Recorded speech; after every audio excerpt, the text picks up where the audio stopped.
Hey, Jimbo, you ready for this deal? Drop the hammer.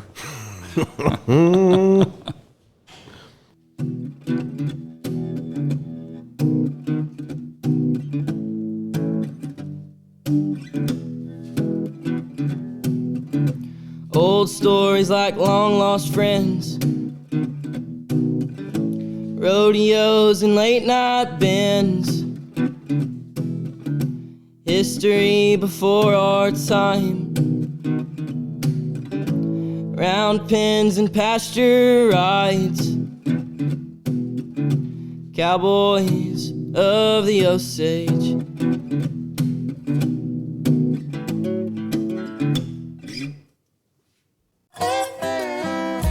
Howdy, friends and neighbors. Time once again for the Cowboys of the Osage podcast with your host, Jimbo Snively and Cody Garnett. Now let's sing a little bit about it. Cowboys of the Osage, riding once again. Always got some time for a friend.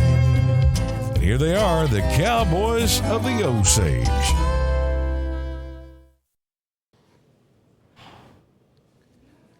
Howdy, everybody. Welcome to another edition of the Cowboys of the Osage podcast, brought to you by the Ben Johnson Cowboy Museum and the Buck and Flamingo Turquoise Shop, both located in historic downtown Pawhuska, Oklahoma. Hey, we don't want to forget Shorty's Cowboy Hattery. They're located in the historic Oklahoma City stockyards. Been there for a long time. One of the most famous hat makers in the business. Best, aren't they? Yours sure looks good. I sure like it, Jimbo. Yeah, it looks good. I tell you what, this thing feels like it was made for my head. Every time I put it on, they measured my head, asked me what kind of quality I wanted, asked me what the length of the brim I wanted, and they sure fixed me up over there. Thank you, good. Shorty and Bobby and the whole crew. You did a great job. Yeah, to make you look good, it takes a little I'm telling you, Jimbo. Hey, it's Cody Boy here, and as always, I have my main man with me, Mr. Rodeo historian himself. Couldn't do it without him, Jimbo Snively. Hey, Jimbo, good morning. Who are we talking to today? Hey, Cody boy, it's a great day in Osage, man. And Cody, we got some Kansas political royalty with us today. We've got Mr. Dave Owen, and he was a state senator, lieutenant governor in Kansas. He was chairman of Bob Dole's vice president campaign, 1976. That's a little before your time. Well, I think he ran again maybe in the 80s or 90s, Yeah, too. he ran for president later, but this is when he ran with Gerald Ford for president in 1976. But anyway, he's also our PRCA cab roper. There we go. And traveled with the likes of Junior Garrison and Willard Moody and those guys, knew all those guys, and he's got a lot of stories, and we're just real pleased to have him. Been wanting to get him on here for a while and just never had crossed paths, but he showed up at the museum today. Couldn't have been better timing, actually. No, absolutely. Dave, welcome to the Cowboys of the Osage podcast. Thank you, guys. I mean, what a pleasure to see this. I want to congratulate you on just a fantastic collection of rodeo history here. It's just really a pleasure. Well, we appreciate having you. I'm glad you got to come down. What's so amazing about this collection that we have here, it's all from one part of the world, too. You know, right here in this vicinity, all these great cowboys were here, and there's not very many places in the world that there was this many great cowboys concentrated into one area. I mean, there was, and even if we would go to the neighboring counties, you know, over there at Nowata, and even if you go west to the 101, I mean, just the next county over, half of our cowboys here were 101 contestants. So we were Stephenville before Stephenville. No doubt about it. We were the original cowboy capital of the world right here in Pawhuska, Oklahoma. And we just had a big cowboy event over the weekend, Ben Johnson Days. Yeah, if anybody notices, my voice still hadn't came completely back. It's 100% better than what it was even yesterday. I was more just barely scratching out a word. So, yeah, it was a great weekend, Jimbo. We had record-breaking crowds here, and we unfortunately had to move the steer roping inside on Sunday, but it still turned out to be a great roping. I had Coleman Proctor texted me, J. Tom texted me, and they called it the steer roping of the year. So It meant a lot from some of the greats to like it so much. And we crowned a lot of champions. We gave away a lot of money, over $100,000 in cash, pure cold hard cash right here in Pawhuska. So it was a very successful weekend. We got bigger and better plans for next year. Everybody kind of stay posted, and me and Jimbo will start filling you in throughout the year on the new bigger and better plans. And we had a special guest all weekend with us too, didn't we? Oh, we did. Oh, Forrest Smith, Lloyd from Yellowstone. Couldn't have been a better guy. He got here at 2:00 in the morning on Friday night. I had him up by 8:00 in the morning and loaded up on this. What were y'all riding around in, Jimbo? We were riding around in a 1936 school bus that they found in a chicken coop, and kept the body pretty much the same. But it's got a 440 gas engine in it, and it was flat wheel run. Yeah. And Flory tested it out. There was a bunch of VIPs on there. You, Forey. Who else was on there with you? Pat. You had Reba's brother, Pake, was playing the fiddle on there a little bit for y'all. And even had a guest from the Cowboy Hall of Fame, Rodeo Historical Society there. Right, with the manager of the Rodeo Historical Society. Yeah. Joey was on there with us. That's pretty big stuff. Oh, yeah, I felt kind of out of place. And then, of course, Jimbo was on there. Yeah, well, Jimbo was on there. He made the party. Everybody was glad to see Jimbo. But Forey was such a nice guy. I was telling you earlier that it was raining that day, and on this tour they have the cattle bunched up in bunches at different ranches, and you drive by them real slow and inspect them. And Forey, we drove by this one bunch of cattle, about 6 or 8 cowboys out there had them herded up. And Forey said, "Stop the bus," and he got out and went over to each one of those and shook their hand, posed for pictures, got wet, but he didn't have to do that. It was his idea. And just went above and beyond, I thought. Just a super nice guy. And then he wanted to drive the bus on the way home. And he hung it in that old bus. I mean, he jerked us all back and drove like a wild man back to Husker. But it was all fun. And then right when y'all got back, I had to go doctor a bunch of sick cattle. Mm-hmm. And Forey said, "Hey, Pard, what do you want me to do?" I said, "Well, why don't you just go get rested up for tonight? You got all this, got a big schedule. You didn't get here till 2:00 in the morning. Got you up at 8, and I'll be dang, Jimbo, he didn't go saddle his horse and help me out all day long, trudging around in the rain and the mud, got all those cattle doctored, got back just in time for him to do the meet and greet. Then he helped out in the arena, and then he had a huge entourage of people around him there at the dance. Everybody wanting to tell him what they thought about him and his role in Yellowstone, and he just had a bunch of fans there. Right. And they left big old mess of beer cans and stuff right around there. And I looked up, and he was out there picking up beer cans and throwing them in a trash can. And he said, "Oh, pardon, most places treat me VIP." He said, you got over here and you worked the you-know-what out of me. And I said, "Little less talk, get them beer cans picked up for you." So... But I was really impressed with him. Hey, anybody that gets a chance to meet him, don't be afraid to walk up to him. Great guy. He's just one of us is all he is. He's exactly one of us that got lucky in life. Yeah, just got a break. He'll never be able to eat a meal in peace again anywhere. No, so I know. That's just what you sign up for. Yeah, right. But he was a great guy. And heck, all day Sunday, he worked in the arena running cattle out. Helped me out with the dummy roping that morning. And then he helped sort cattle and run cattle out all day long. I even seen him rope one and drag him out. So yeah, I know. It was pretty majestic watching old Yellowstone out there. Right. I kept thinking, is this real life? Am I out there working this guy's rear off? I bet he's the top cowboy on Yellowstone. He's about got to be, with really. Rip and Jimmy and those guys. Well, after meeting him and being around him, he's definitely top cowboy on Yellowstone in my book. Right. Well, we're over all that now, but it was a great weekend. It sure was. Look forward to bigger and better things next year. You're already planning next year? I started planning next year a month ago, Jimbo. I know. Because this year was in the books. I couldn't do anything to change it to make it better, but it's going to be great. Well, Dave, where'd you grow up at? Well, I grew up in South Arkansas, cotton farm, and when I was fairly young, my dad worked for the IRS. He was a storekeeper gauger to oversee the making of whiskey, and he got assigned up into Kansas at the Old Rock Distillery on the line between Missouri and Kansas and Galena. And we lived there for a few years, and then he got transferred up to Kansas City, and I've lived there a good part of my life. What did he have to do? Well, storekeeper gauger was a guy who kind of supervised or looked over when they were making a whiskey to make sure they made it right. Okay. And so that's what he did. And later in life, after he moved to Kansas City, he had a job of chasing the moonshiners out of the Missouri hills. And that was kind of cool because he always got to drive hot cars because they would confiscate the cars with full race motors in them and overload springs. And so we rode around in some pretty cool cars. Yeah. That's cool. That always amazed me. They said that's how NASCAR got started. A lot of those best drivers were old moonshiners, you know. Yeah, I think that's how it did get started, you know. I mean, they had the souped up cars and they were great drivers. And then I think eventually they decided who has the best car, who is the best driver. Right. Yeah. And they started going and having match races, I would guess. No, that's exactly right. And there's an old movie called Thunder Road with Robert Mitchum. Yep. That really kind of tells that story. Yeah. Wow. We did a podcast with his niece one time. Yep, Cindy Mitchum. Yeah. Everyone go back and look in the archives and listen to it. Me and Jimbo got a great archive, about 180 episodes or so. Yeah.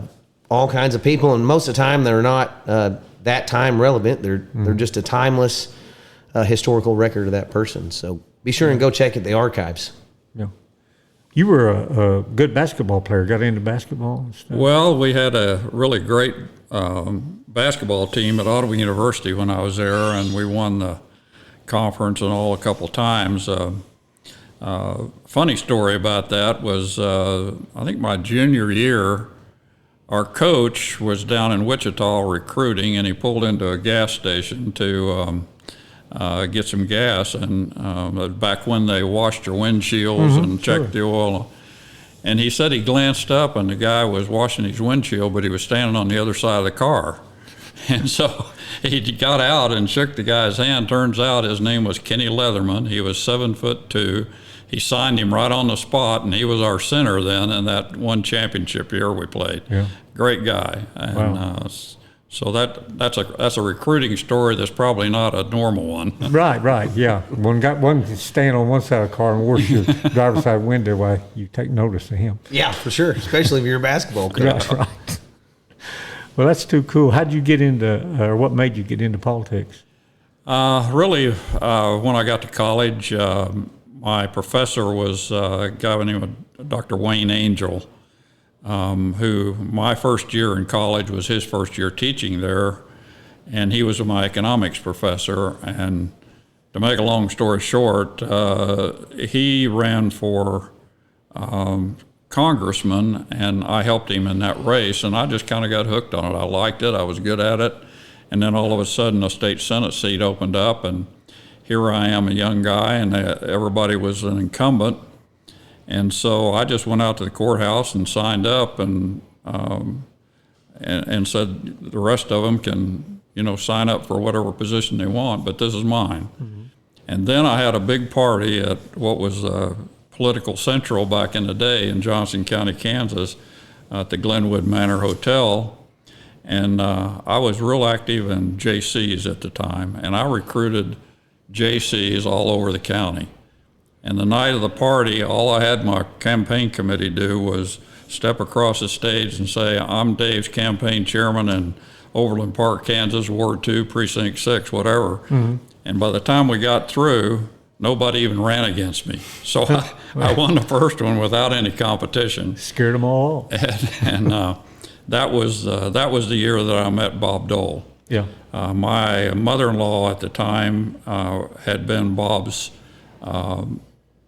in high school with Bob. Right. And so she had a coffee one day for both of us, and we both showed up and met, and we just hit it off. And so since I didn't have any competition, I had this big campaign committee, and so I just turned the whole thing into a Bob Dole organization, and we helped him beat Bill Avery, an incumbent congressman and governor, for his first term in the United States Senate. And from there, Bob and I just were kind of attached at the hip for about 20-some years. Well, he was a great guy, wasn't he? Yes, he was. He was a good man, and I think most people know his war history. He got severely wounded in the Po Valley in Italy, and spent several years in the hospital, and and then recovered to achieve the great things that he Never did really have full use of his right arm, did he? Yeah, both arms were really kind of messed up. The right arm was really a little bit usable. The left arm, he would usually hold a pen or something in it so people wouldn't try to shake his hand, and he would reach out with his right hand and shake kind of backwards with people. And his wife was big too. What did she turn in? What did she held some position? Elizabeth, his second wife, Elizabeth, she was Secretary of Transportation. Okay. She was appointed by Reagan. I guess the first thing he was appointed to his staff, and then Secretary of Transportation, and then she eventually ran for the U.S. Senate from North Carolina and served in the U.S. Senate that way. I remember her well. Cody, you're just a kid. You probably don't remember some of this stuff. Well, I grew up in Kansas, so Bob Dole's a very familiar name for my childhood. And what towns you grew up in? I grew up in Hutchinson, Kansas, but I went to school in Haven, Kansas. Me and a bunch of Amish kids, basically. Know it well. Yeah, that's where I grew up at. Went through the 11th grade till I became an Okie. And, never looked back. Never looked back. Married an Okie. Part of my grandparents are Okie. So I'm more than 50% Okie, in my opinion. You left a vehicle on the side of the road up there somewhere, didn't you, and come to Oklahoma, never went back? Yeah, right when I was moving to Oklahoma, my dad bought me this old junk truck, and I had a one-horse trailer that I borrowed from the guy that lived in Oklahoma. We were moving down by his place, and I broke down in South Haven, right on the Kansas-Oklahoma line, literally on the Kansas-Oklahoma line. So I'm there unhooking my trailer. I can see the exit to Blackwell up the road. And I'm actually unloading my horse, going to saddle him, going to ride to Blackwell. This guy pulls up behind me and says, "Hey, cowboy, you need some help?" And I said, "Well, I could use some help." And we got to visiting. And he only lived 30 miles from McAllister, where I was moving to, in Holdenville. Wow. And I said, "You know what?" This is before cell phones or anything. I said, "What if we just unhook this trailer? I'll put my horse back in it, and we drive to McAllister." He said, "I don't mind doing that for you." So this is going to sound bad, but I went and unhooked the trailer, put the horse in the trailer. I went and took the tag off the pickup, put it in his pickup, got my bag out of there, and to this day, I still haven't seen that pickup. But I was in McAllister, Oklahoma about 3 hours later. So, how about that? And I started off my Okiehood as a true Okie. I feel like just leaving it right there. Right. Yeah. Right. Well, I had kind of a train wreck story about a trailer too, similar really. I was coming back from Duncan, Oklahoma, where I'd been visiting Junior, and I got up to around Emporia across the Kansas line, and it was snowing and sleeting, and it was just awful. I got to Emporia, and if you know when you're coming north on 35, Emporia, you come out of there and then you start going up graded hills. Well, the traffic got slow. I had to slow down, so I didn't have any momentum, and I just couldn't pull that thing on up the hill. I had a Miley inline 2-horse trailer, and so I was just stuck. I didn't know what to do, so I just let it back up, kind of got off the road, not really. I took those 2 horses out of the trailer, walked them up to the top of the hill and tied them to a signpost, backed the thing up a little bit, got a little speed and got up there and finally got them loaded back up. All of that took about 2 hours. Wow. We had the cattle at Silver City, New Mexico at the rodeo one time, and there was another rodeo the next day in Clovis, New Mexico. So I was trucking the cattle and my horse and everything from Silver City, gonna rope in Clovis the next morning. So I don't know if you've been through El Paso or not, but if you get off the interstate and kind of head northeast out of El Paso, there's another highway that takes you on over there. And there's a great big mountain right in the middle of this highway. And before I got to the top of it, my dad's old semi, it wouldn't go any further. I was at the top of it, actually. And I had to pull over, open the hood for 7 hours to let that thing cool off, to drive 50 foot to get to the crest of this hill. And we got to Clovis on time, though. Yeah, That's all that matters. That's great. Yeah. It was a bad situation. I don't know how many old junk pickups I had where if I didn't get a good run at that hill. Yeah. barely made it to the top of it. Yep. Barely made it to the top of it several times. There's that hill down there by Cisco, Texas, called Ranger Hill. You can barely make it up. There's that hill in El Paso I didn't make it up in. There's a handful of them. The Arbuckle Mountains, they got a hill that's pretty tough on a junk rig. And What about Wolf Creek Pass? I drove my motorhome across Wolf Creek Pass this winter, and that was a little bit hairy, to be honest with you. Well, Yep. I've never been Yep. across. There was a big snowstorm. They were shutting the road to Wolf Creek Pass behind me as I was going through it. Wow. So I felt lucky to get through that. Yeah. In Pendleton, Oregon, there's a hill called Cabbage Hill going into Pendleton. I think it's like 15 miles long. And I had an old drunk, not drunk. No. I was drunk at Pendleton probably, but I had an old junk pickup. I barely made it to the top of that thing the first time we ever went to Pendleton. It had a big old camper on it.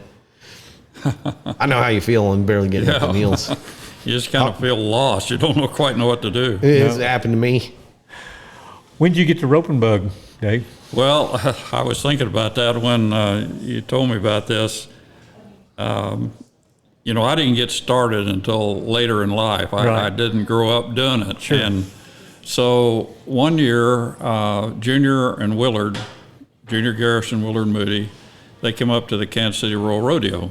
And I had a good friend there, my neighbor, Red Wyndham, who knew him. And so they wanted to do a little practicing for the rodeo, and there was a guy there that had a pen.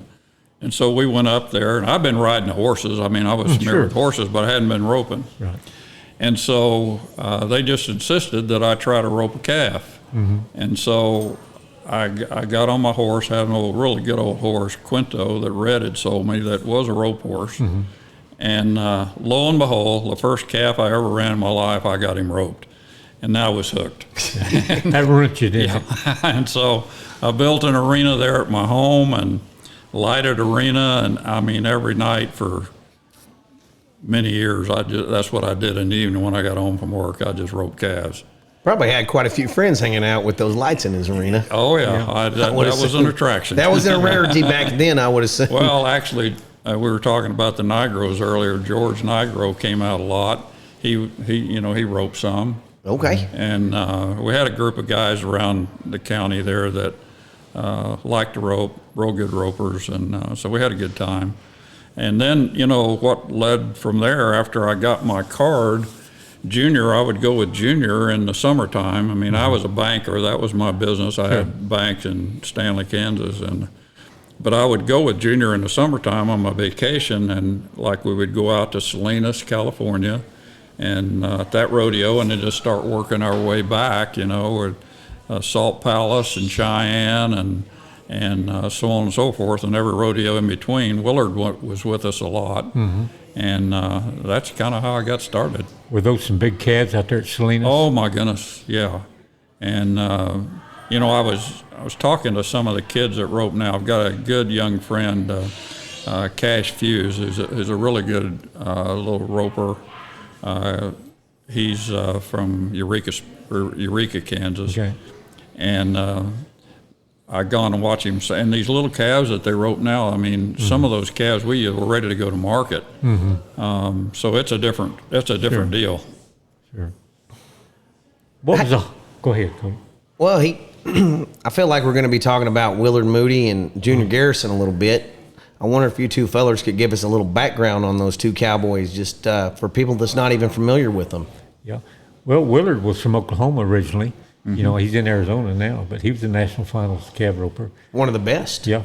Good roper. And of course, Junior was he was world champion twice. Yeah, twice, two-time world champion. I think 11 times NFR calf roper. Yeah. And a great horseman. What did impress you the most about Junior and his roping? Junior, in my opinion, was a horse whisperer. Yeah. Because when I was really learning, I would go down to Junior's place in Duncan, and he always had 20, 30 horses he was working on. And he would just put me on one horse after the other, and he would turn the calves loose, and I'd try to rope them. And every once in a while, he never raised his voice, but he would walk up to me and say, "Dave, I think it's about time to get off of this one." And believe me, I paid attention. I'd get off, and all of a sudden that horse would rear up and fall over backwards or something. Yeah. He knew what was going to happen. Yeah. And the other thing about him was that guys would come and trade horses with him all the time, and they'd come in and say, I just can't handle this horse. This horse won't stop. This horse won't do this, that, or the other thing. And he was very straightforward with them, and he'd say, I don't know about that, but I've got a horse here that might fit you better. And he'd trade horses with them, and as soon as they'd leave, he'd go put a different bridle on them, a different bit, cinch them up, different something, and the thing would just work like a champion. I mean, he just had that touch and feel. And of course, Willard was just a hell of an athlete. Junior and I would back him in match ropings and things, and he was a good athlete. He just never won the world or anything like that, but boy, he was a good one. Yeah, for sure. Who's some of the guys that you and Junior put him up against in some match ropings? Well, the ones I remember a lot were, the one that comes to mind, I don't remember if this would fit to that exactly, but we were at the 1977 first time Copenhagen Skull put on a calf roping, match roping down there. And Willard, that's where they would go head to head. Tournament style, sort of. Yeah. And Willard had to rope along the way, I think just before the finals or something. He had to rope Tom Ferguson. And he broke a rope on one of his calves, and he recovered with a second rope, but he thought he was going to lose, and he didn't. But then the payoff was he had to rope Roy Cooper. And so he was roping Roy, and they got down toward the end of that match, and Willard came out and missed the calf. And he recovered. I mean, this is the kind of athlete that guy was. He recovered, grabbed that second rope, roped the calf, and Roy roped his okay, but the difference in that was like 2/10. I mean, it was so close. But I've seen some great match ropings. We used to, another kid, not long ago, I met Sylvester Mayfield, or not Sylvester. Shad. Shad Mayfield, because Sylvester Jr. and I used to back him a little bit. We matched him against Lon Chaney one time, I remember. And Sylvester was just so fast and so quick. And I'll never forget his rope can. He had burned into that rope can, Sylvester Mayfield, the Silver Streak, and that's what he was. Yeah, my mom and dad, ironically enough, it's such a small world out there in the rodeo business. They grew up with Sylvester because they all grew up in Clovis, New Mexico together. And they went to school together all the way, grew up till, they're still great friends as adults. And you're right, his nickname is Silver. Yeah. I know a guy that named his kid Silver after Sylvester. Oh boy, I'll tell you, that Shad is something, isn't he? He's quite a roper. Wow, you ought to see him trip steers, Jimbo. Old Shad. I saw him tie one like a calf at Ponca City last year, 9.5. I've seen a little video on Facebook of him roping steers. But if he gets it on their horns, he's deadly quick on the ground, right or left-handed. He's just a good athlete. For sure. And if they're right-handed and smaller steers, he's going to tie them like a calf and just use every little bit of them too. So. Yeah, Shad, he's an incredible athlete. To me, I look at him and I think about a lot of the old ropers like Jerry Jeton and some of them, and most of them today are a little bit different from that old school generation. There was a handful of guys that took their health seriously, but I feel like most of them overall now they're getting up in the morning and working out. They're not working out with a beer can in the right hand. I can tell you that right now, and it's serious business now. Oh, yeah. And it's serious athletes now, I feel like. Well, the good ones, that I remember made an impression on me, and I've been around them, went down to visit Tom and Larry Ferguson down at their place in Oklahoma, watched them rope a lot. I think in my mind, and of course I was at Choate's place a lot. Choate became a really good friend of mine. And but for a cowboy, Phil Lyon, I thought was just something else. Might have been the greatest cowboy Yeah. ever. When you consider what he did in the rough stock and the roping. It's hard to argue. I agree with you because I can't even argue. I can't make an argument against him. I know it's hard to possibly make an being the argument. greatest rodeo cowboy to ever live. Casey Tibbs didn't do anything. I mean, No. he and rode that- bull riding world champion. Wasn't he the calf roping average winner and steer roping world champion? I mean, Yeah. And 1 year, he won the world championship roping calves and rode 47 different horses. Yeah. I mean, you just get on anything. Just Yeah. show up in time to rope and Yeah. borrow a horse and win. well, I tell you what, that's a rarity. Yeah. A lot of these calf ropers can get on different horses because they ride a bunch of different horses throughout the year, but very few of them's going to win on 47 I of them. know. I know. Another great one back in those days too was Gary Ledford, and as I recall, Gary won that first Copenhagen Skull. Yeah, he did. We did on a that big podcast. white horse, and Yeah. I think we had him in the Calcutta, as I recall. Right. So that That's was a good good, deal. Yeah, we did a good podcast with Larry over the phone. Yeah, we did. He talked about that Copan roping. Yeah, he wasn't he the first one to win like a $20,000 check or something? Yeah, something like whatever it was. It was And he named his it was ranch after that check. 15,000. Yeah, 15. 15,000. Yeah. Yeah, the That's 15 name of X his ranch, I think. is what- 15 grand ranch. Yeah, Yeah. for sure. That's great. Yeah. What do you remember about Roy Cooper? You mentioned him there a while ago. Well, I tell you, Roy was just getting going back, Yeah, when I was right. doing anything in the 70s. And he was at that Copenhagen Skull first roping, but he was just a young kid, just faster. And Yeah. and I never saw hands like that. He was just Right. so quick with his hands. But I remember one horse he rode. I think I'm right about this.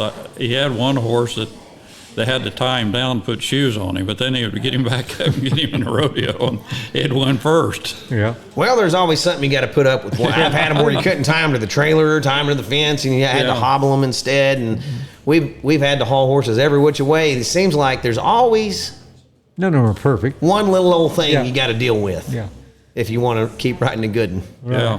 And I have seen some where it's almost impossible to put a set of shoes on them. We got one at the house right now. It's my daughter's horse that she grew up riding, the most gentle horse on the place, and the biggest bronc in the world. She's 20-something years old now, and she's still, to this day, we got to tie a leg up on her Yeah. to get a set of shoes on That's her. something. Yeah. Talking about horses, another horse that rode Junior Junior used to name the horses that he traded for after the person's name that he traded with. Yeah. Oh, that's old school. And, I know a lot of guys yeah. that did it and still do it. One year he traded Reba out of her barrel horse, and Junior and I roped on McIntyre all summer, all over the place. Yeah. Yeah. And my grandfather thought it was bad luck to change a horse's name. He wouldn't do Yeah. it. We wouldn't ever change one, but if they didn't have it, normally they got named somehow Right. after the person we bought them from, whether their nickname, their initials, because I we got bought you. one off of C.A. Lauer's dad one time, and his name was Keith E. Lauer, so we named him Kel, K-E-L, Yeah. after Yeah. Keith. So we had a lot of horses that if they didn't already have a name, we named them after the guy that we got them from. If they did have a name, most time we kept it because you're right. It's just like putting your hat on the bed. Yeah. You don't want to rename a horse once he has a name. That's bad luck.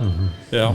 Don't want to hand a pocket knife back to someone that you didn't open either. Right. You don't want to receive a pocket knife you didn't open. There's a lot of rules you got to follow Right. out there. Right. Well, Shote was obviously a great horseman. I did a lot of stuff with Shote. He trained those horses. He was a bird hunter, and I go down bird hunt with him. But he'd train those horses so you could actually shoot off of them. Yeah. Put cotton in their Yeah, ears and shoot. But And he trained the dogs where they'd jump up on, rear up on you and give you the give you the bird. bird. Yeah. No kidding. Shote's Yeah. hips were getting bad and stuff. And he couldn't get on and off the horse very easy, Yeah. And yeah, he loved to hunt quail and had some good dogs and shoot off. I remember I've seen a picture of you and Shote and George Brett, Yep. the old baseball player. Wow. I took George down there to hunt quail, and another guy that was with us that took a picture was Tony Adams, who was the Chiefs quarterback at the time, and Oh, yeah. we all went down there. A funny story, George was really naive. He wasn't much of a hunter or anything like that. Great guy. Yeah. And Shote had a dummy deer down in the brush somewhere, Yeah. and he ran over to George and said, George, there's one down there. George filled him full of lead, and the thing didn't ever fell over.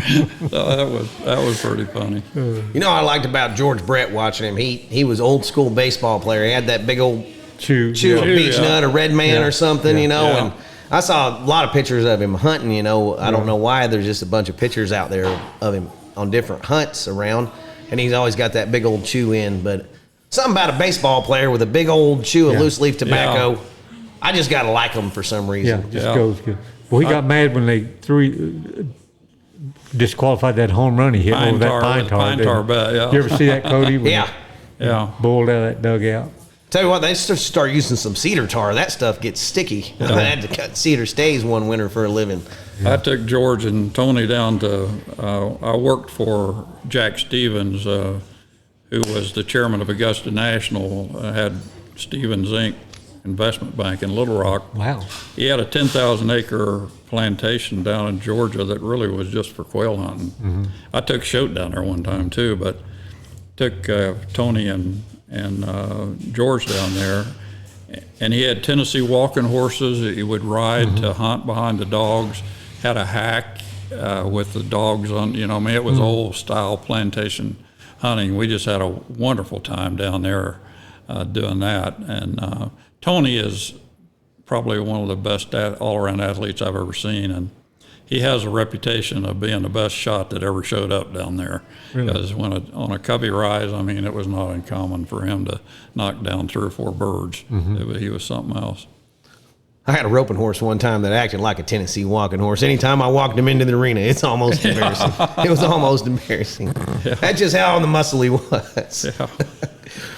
First place I ever took him, I won a round at Cheyenne, though. I was a lot more proud of him after that. Heck yeah. His name was Chicago and came off the racetrack. Ugliest horse I ever had. How'd you meet Shote?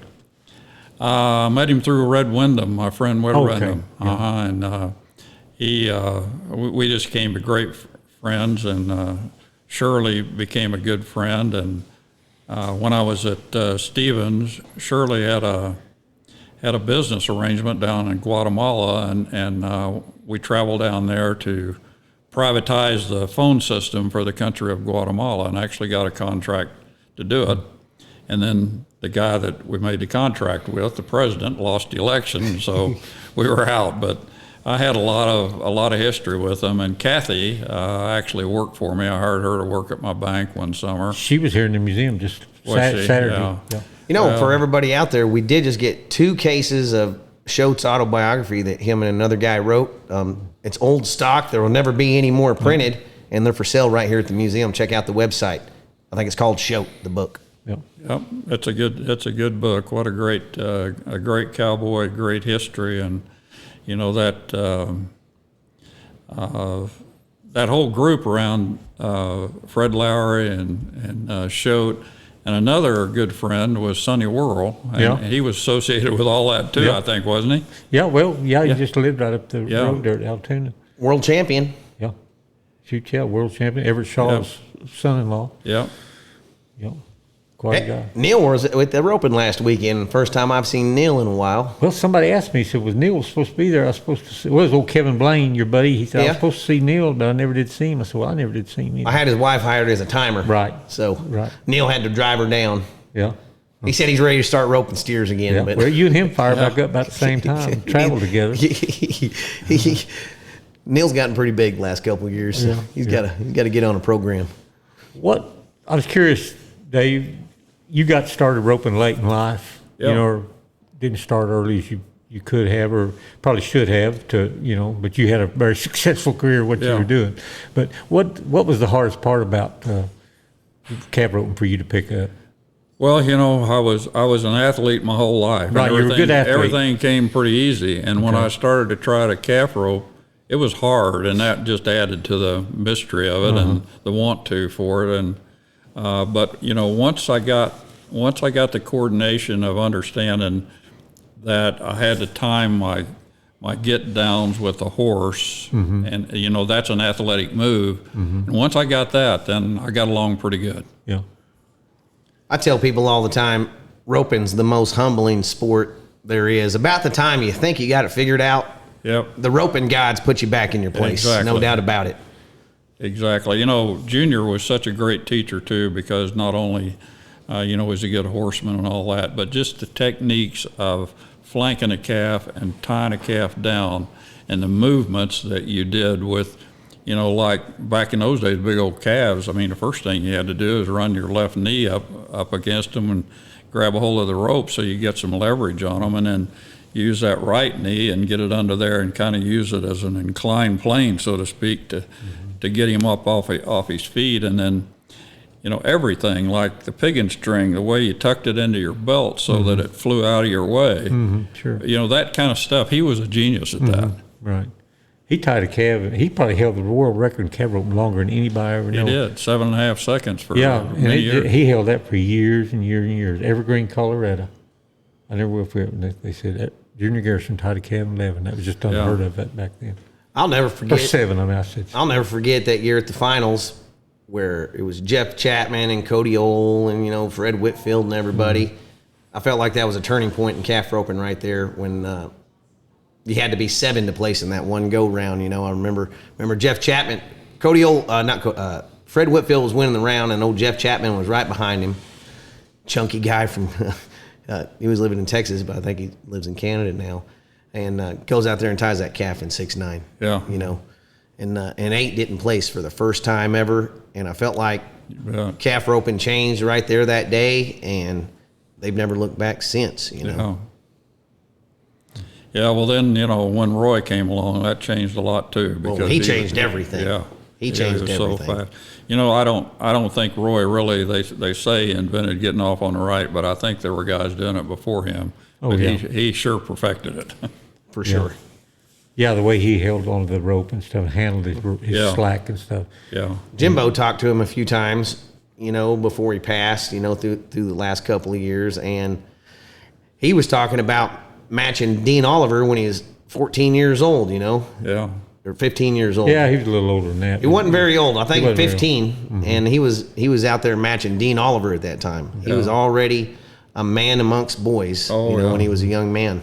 Well, he was a good friend. He loaned me I had one of his saddles sitting in my bank office for years.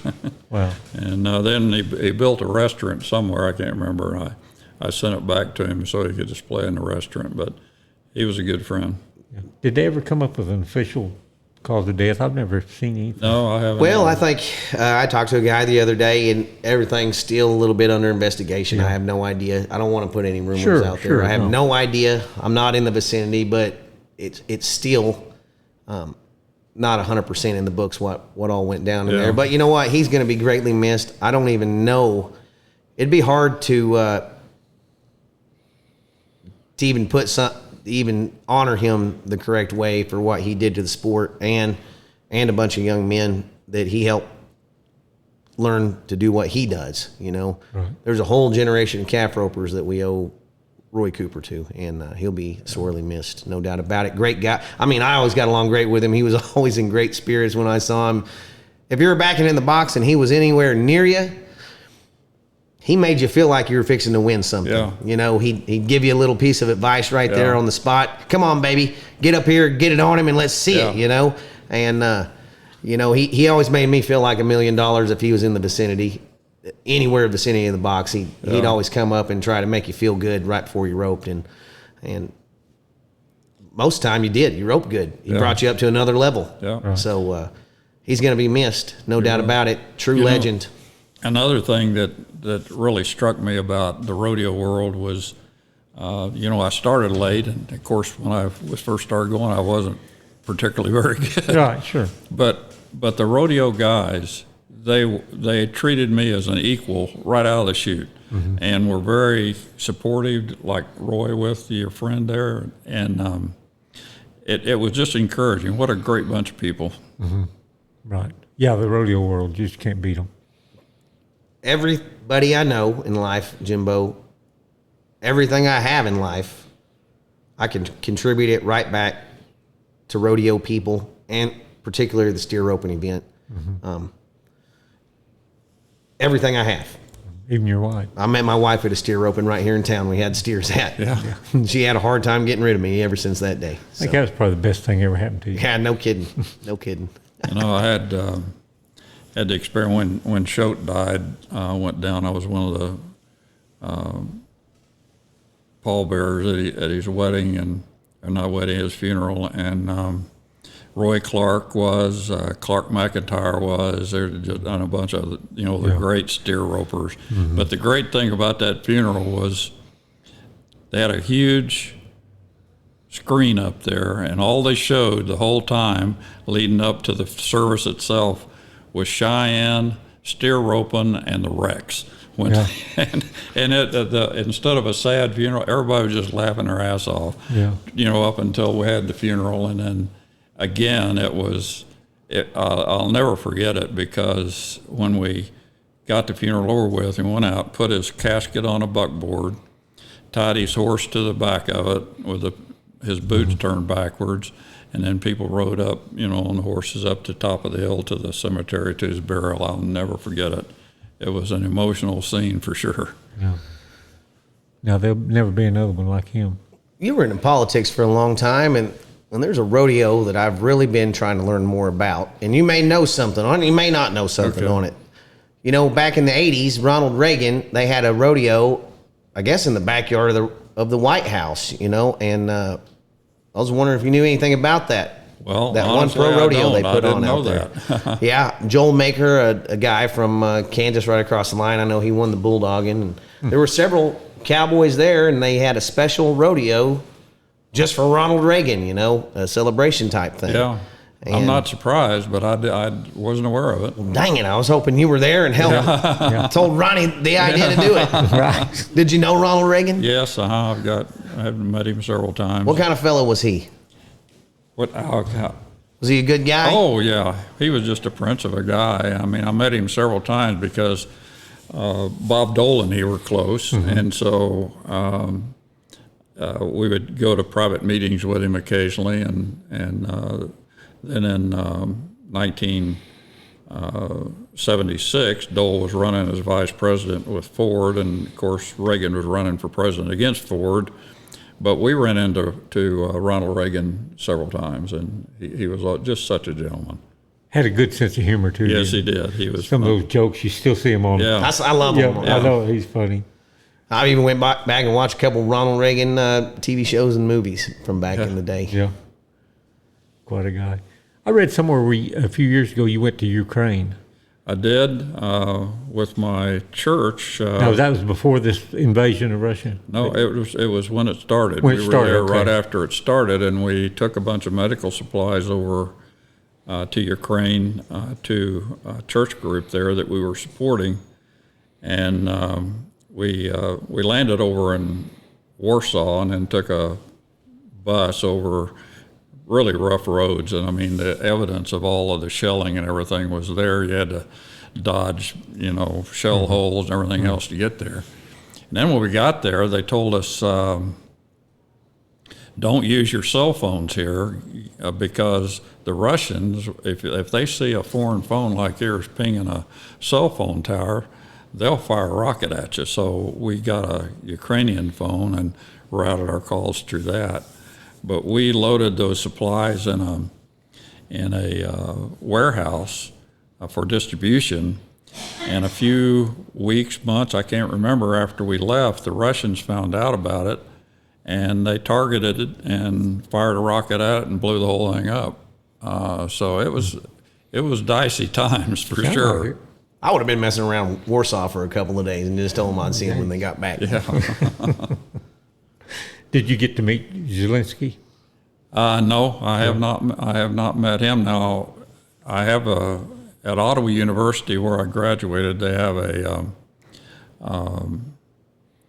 leadership institute in my name, and I had the former president of Ukraine come and gave him an award because he was the guy, Viktor Yushchenko, who in the Orange Revolution fought the corruption in the government over there, and we gave him our leadership award for doing that. He's the guy that Putin tried to kill by poisoning him, and he was a handsome guy before, but his whole face was pockmarked from the effects of the poison that he had gotten. But Victor Yashenko. That was one of our awards. Well, hairy place over there. That's all I'm gonna say. yeah, I wish they'd get something resolved. Yeah, it's. I really thought they would get it resolved by now, but it's just got too many loose ends to it now. I don't know what they'll ever do. Sometimes two people just got to fight it out till there's a winner, I guess. Yeah. Well, what if you were making a Mount Rushmore of calf ropers? Who would you put on it? Well, obviously Roy Cooper, Phil Lyon, Dean Oliver. Who else? This fourth one gets a lot of guys. Yeah. I guess I'd have to say Junior because I don't blame you. I don't blame you. I was waiting for you to say Junior, hoping you would. yeah. There's a lot of calf ropers come from that country down in there where Junior is from. Yeah. Just like there's a lot of steer ropers up here. It seems like Yep. it's calf rope country. Yeah. It is. They had and all those guys. Barry Burke, Ernie Taylor. Yeah. You know, you just go down the list. Roy Cooper lived there himself. Yeah. You know, all the Burks actually, not Yeah. just Barry. Yeah. But that's calf roping country. It is. Shane Yeah. Slack, Yeah. that kid that came along not too long ago and retired for 15 years, came back, made the finals a few years ago. Shane Slack. I mean, Trevor Brazil didn't grow up too far from that area either. You know, right across that Texas line. Yeah. You know, there's a lot of tough calf ropers. You know, so many, too many to even list. Honestly, I know. Bud Ford, he's from down in there. In that, I mean, if you include the Texas line, there's so many great calf ropers. Yeah. So many great calf ropers come from that area. And Junior Garrison is definitely a true blue legend. Yeah, it was fun to hang around his place because all those guys would circle through there anytime they were in the area. You know, you never knew who you were going to meet if you were at his place. I heard he was a colorful character too. He a little was, bit. definitely. He Kept things definitely- interesting. Yeah, that's for sure. Kept things interesting, I heard. He told my dad one time, he said that I wasn't that good, but I could sure outdraw him. He Yeah. said he could. He said if there was a good calf in that pen, I knew I was going to draw him. Well, you know, that's the other thing that impressed me about him because when we would be at the rodeo, of course, he would go, and I'd go with him. We'd sit up there on the pen looking at the calves. And I mean, he saw calves like you and I see people. I mean, he could remember what that calf did the last time he was there. Did he turn left? Did he turn right? Did he balk? Did he, you know, whatever. I mean, he had just looked at him like an athlete and could remember all that stuff. Yeah. There's a lot of there's a handful of cowboys that you'd always want to go and ask about your animal because they remembered them well. Yeah. Heck, when we were hauling roping steers, I knew their first, middle, and last name every steer I was hauling, and their mom and dad too. And I could pretty much tell you exactly what every single steer we were hauling around was going to do. Right. Just became on a first name basis with Yeah. them. Yeah. And heck, I got to where I could do it anywhere we were roping, you know, if we'd roped that set of cattle before, even if we didn't haul them there, just for some reason, some guys can just remember exactly what every single animal does. Yep. And a lot of times you can look at them and know you got a good one or a bad one. Yep. Yep. Every now and then a bad one that looked bad ended up being real good, but not very often. Right. Not very often. Dave, you were in both worlds. You were a politician and in the rodeo world. What does the Western way of life and rodeo world mean to you, and how is it different from politics? Well, it's really is different. In politics, you got a lot of fair weather friends. In rodeo, you got true blue friends. That's the best way I could put it because it's just such a bunch of class individuals in the rodeo world. And not that there aren't good people in politics, but it's just different. Right, I bet. Even the outlaws I know in the rodeo world, if you shake their hand and make a deal with them, chances are that's a good deal. Right, Yeah. I agree. No doubt about it. And then you got guys like, you know, Willard Moody is just a class act. He's been a pastor for many, many years. He's just a great example for young people. And I value that a lot. Sure. I think that's important too. I wish I would have thought about that a few times when I was rodeoing, Jimbo. Yeah. You turned out all right. I guess I did, but there was a few. Just took a while. There was a few times I wasn't a very good example on what not to do out there in public. Sometimes. And you know, you're talking about Roy and what he did for young people. This young man that's a friend of mine, Cash Fuse from Eureka, he's been down to Roy's place, and not only Roy but his sons, you know, just took him under his wing. Here's a kid wanting to learn how to rope, and you know, look him up now. Cash Fuse, he's down at Weatherford, Texas, JUCO, and but I think he's got his card now, and he's going to be tough. Yeah. And a lot of it he learned from Roy. Remember how nervous he was to do that podcast with us, Jimbo? He'd never done a podcast before, didn't even know what it was, you know, the greatest calf roper to ever live. You know, we figured he'd done a hunter, though. Right. And he was nervous as a cat on a hot tin roof that day. He just didn't know exactly what the podcast Well, was. he put us off the first time, remember? He said, I just don't think I can do it today, you know. We called him back a few days later, and he did it. Yep. If you get a chance to go back and listen to it, that was Roy Cooper's first podcast he ever did, and it was a dang good one. Yeah. We learned a lot about him that day. Yeah. But you can tell he's a little nervous about doing Yeah, he it. was nervous. He tried to cut it off there right in the middle, and you just kept asking him questions, wouldn't let him. Wouldn't let him go.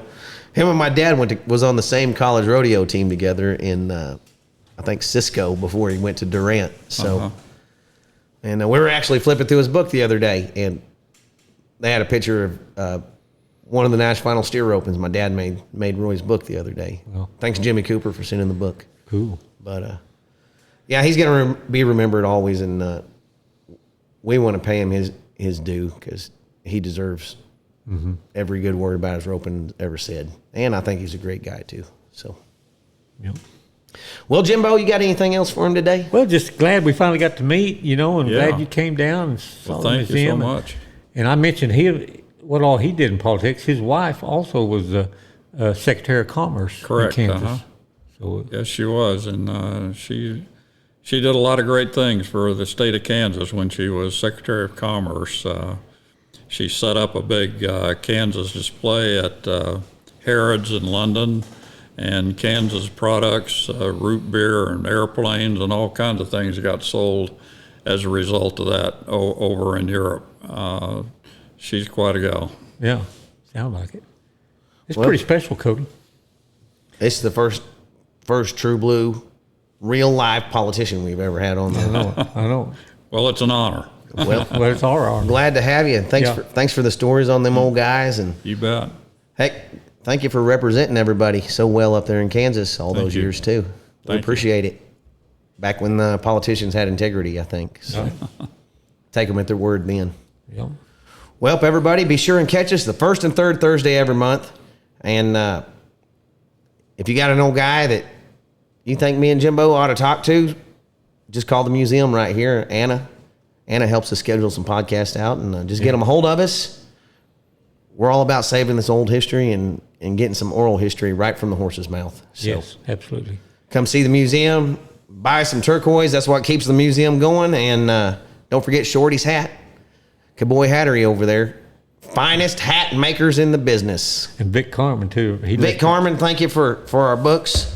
Vic Carmen said he had about all the business he needed right now, but I want everyone to flood him wanting one of these He books. came to the museum the other day and left a nice donation to Cody. Well, thank you, Vic. It means a lot to us, and we'll put it to good work here. Absolutely. We actually got big plans for the museum in the near future. We'll be filling you in on those real soon. Fun stuff. All right. See everybody first and third Thursday. See y'all later. Thanks for joining us today. You bet. Later.